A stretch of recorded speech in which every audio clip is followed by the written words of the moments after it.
திருடுறது விட்டுருவியா? எது பண்ணாரி அம்மனை நேர்ல பாக்குறதா? ஐய உன்னை வைத்தியக்காரி நினைச்சா பைத்தியக்காரி மாதிரில பேசிக்கிட்டு இருக்க.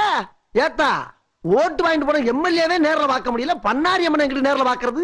இந்த பாரு, தெய்வத்தை மனமாற உளமாற கும்பிடலாம தவிர நேர்ல பாக்குற காலம் இது இல்லத்தா. புரியாத்தனமா பேசிக்கிட்டு இருக்காத. அம்மனை பார்த்தா திருடுறத விட்டுருவியா? எது சரிதா, நீ காட்டு, நான் திருடுறத விட்டுரு, காட்டு. அப்படின்னா அம்மனை பார்த்தத நீ யார்கிட்டயே சொல்ல மாட்டேன்னு சத்தியம் பண்ணு. அவளை போட்டா இருக்கியா நீ? சரிதா, ஓ மேல சத்தியமா, இந்த பண்ணாரி ஆத்தா மேல சத்தியமா, இந்த சோத்து சட்டி மேல சத்தியமா, அம்மனை பார்த்ததையும் சொல்ல மாட்டேன், பார்த்ததுக்கு பிறகு திருடுறதையும் விட்டுற. இது சத்தியம். அங்க பாரு. எங்கிட்டு பார்க்க சொல்ற? அங்க பாரு.